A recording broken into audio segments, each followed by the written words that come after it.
आज इसलिए कमजोर समाज था क्योंकि इस समाज के नेता इतने कायर थे, इतने कायर थे कि कांसीराम साहब से और मुलायम सिंह यादव से सीख के इन्होंने पार्टी नहीं बनाई।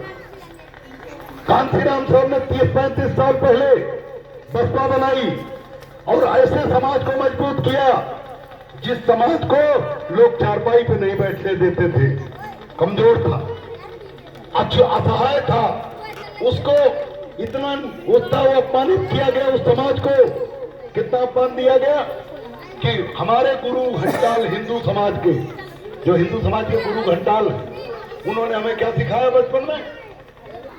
50 साल पहले, 60 साल पहले क्या सिखाया गुरु घंटालों ने? सिखाया कि कुत्ता टट्टी खा के आए, कुत्ता वो भी अगर बाल्टी में मुंह डाल दे तो उस बर्तन को धो लेना, इस्तेमाल कर लेना, कोई दिक्कत नहीं। लेकिन अगर जाटव का बेटा, वाल्मीकि का बेटा अगर बाल्टी को बाहर से भी छोड़ दे तो उसे फेंक दो क्योंकि वो अछूत हो गया। ये बताओ, ये अन्याय। बताओ, कुत्ता टट्टी खा के आएगा, वो जूठा कर देगा तो अछूत नहीं हुआ। इंसान खाली छू देगा तो अछूत हो जाएगा। उल्लू बनाया हमें उल्लू बनाया नहीं बनाया। लेकिन जिसको अपमानित किया उसे भी कांसीराम साहब ने नीला झंडा और हाथी चुनाव निशान पकड़ा दिया और कहा इसी के साथ खड़े हो जाओ। अपने बिरादरी के जो कांग्रेस में विधायक हैं, जो भाजपा में विधायक हैं, उनको छोड़ दो, ये नालायक हैं, समाज के साथ अन्याय होने पे एक शब्द नहीं बोलते, इनको छोड़ दो और एकजुट हो जाओ अपनी पार्टी के साथ, मजबूत हो जाओगे। उस समय पूरा जाटव समाज कांग्रेस को वोट दिया करता था, पूरा का पूरा आंख बंद करके। लोग कहते हैं कि एकजुट होने से ताकत होती, एकजुट होने से ताकत नहीं होती, एकजुट होने से ताकत नहीं होती। भेड़ की तरह एकजुट हो जाओ, भेड़ की तरह। और आज तक शाक्य समाज महान दल के बनने तक भेड़ की तरह एकजुट था, जिसे भाजपा ने आगे बना के नेता भेज दिया कि लो ये विधायक उसके पीछे चल पड़ा। और भेड़ के साथ यही होता, भेड़ चल रही है, उसमें कोई नेता नहीं होता। अब एक भेड़ को आगे खड़ा कर लो और उसे ले जाके कुएं में गिरा दो, पूरी भेड़ कुएं में गिर जाएगी। वही हाल हमारा था। लेकिन कांसीराम साहब ने अपने समाज को समझाया कि जो कांग्रेस को वोट दे रहे हो, लात भी खा रहे हो, अपमानित भी हो रहे हो और गरीब भी बने हुए, नौकरी भी नहीं मिल रही, कोई सम्मान भी नहीं मिला, केवल कांग्रेस तुम्हारे दिखाने के लिए मंत्री बना देती, सांसद बना देती, लेकिन वो सब गुलाम खामोश रहते, एक शब्द नहीं बोलते गांधी जी के बंदर। और ये बात जाटव समाज को समझ में आ गई। उसने अपनी पार्टी के साथ खड़ा हो गया, झंडे के साथ, और वो मजबूत हुआ कि नहीं हुआ? मजबूत हुआ कि नहीं हुआ? यादव समाज, लोग कहते थे मोटी बुद्धि है 12 बजे खुलती, कहते थे ना। कौन कहा? ये किसने सिखाया आपको?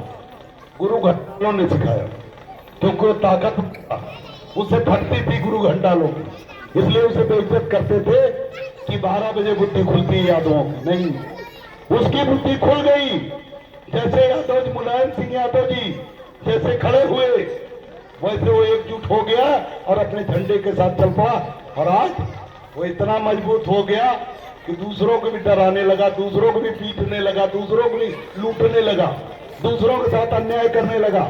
लेकिन वो अन्याय कैसे हुआ? क्या शरीर से गुंडाई होती है क्या? नहीं, गुंडाई होती है सत्ता से। आप सत्ता को गिराने लायक बन जाओ, सत्ता को बनाने लायक बन जाओगे तो लोग आपसे, यही पुलिस वाले आपका सलाम ठोकने लगेंगे। आप सत्ता को गिराने लायक, बनाने लायक नहीं रहोगे, कोई नहीं पूछता, पीछे पीछे वोट देते रहो।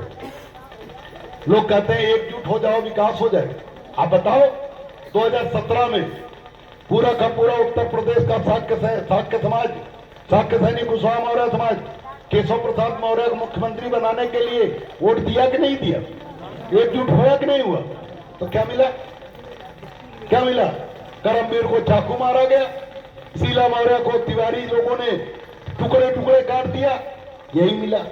और जो जिसको आपने मुख्यमंत्री बनाया था वो गांधी जी का बंदर, न उसे अपराध दिखाई देता है, न उसे अपराध आपके साथ अन्याय हो रहा सुनाई देता है, न वो बोलता है। गांधी जी का बंदर गुलाम है, स्टूल पे बैठ गया खुद। एक स्कूल में कार्यक्रम था, उसमें योगी जी के लिए दूल्हे वाली बड़ी वाला सिंहासन लगा। पंडित दिनेश शर्मा जो उस समय डिप्टी सीएम थे, उनके लिए दूसरी तरफ लगा उतना बड़ा सिंहासन, और इसको बेचारे को बीच में स्टूल दे दिया गया। नालायक वहां जाके बैठ गया। अब बताओ, एक बात आप बताओ, क्या इसका अकेले का अपमान हुआ? क्या सम्राट अशोक महान का अपमान नहीं हुआ? क्या ये नालायक को इतना तो बहाना आना चाहिए था, ये कह देता जब देख लिया किसी से न लड़ता, किसी से न झगड़ता, लेकिन जब देख लिया कि हमारे लिए स्टूल लगा है तो बहाना बना देता कि हमारा पेट खराब है, हमें दिक्कत हो रही है, हम जा रहे हैं, बाद में आएंगे, और न जाता। लेकिन वो न बैठता ना, आपको मालूम नहीं, अगर वो स्टूल पे न बैठता ना तो मंत्रालय चला जाता। केशव प्रसाद मौर्य की जगह राकेश मौर्य मुख्यमंत्री बना दिए जाते, या कोई साक्य जी बना दिए जाते। वो उसी के लिए किया गया जिससे समाज को बता सके, साक्य सैनिक कुशवाहा मौर्य समाज को बता सके कि ये साक्य समाज के लोगों, तुम नीच हो हमारे नजर में, तुम्हारी कोई औकात नहीं। लेकिन केशव प्रसाद मौर्य भरोसे समाज नहीं बैठा था।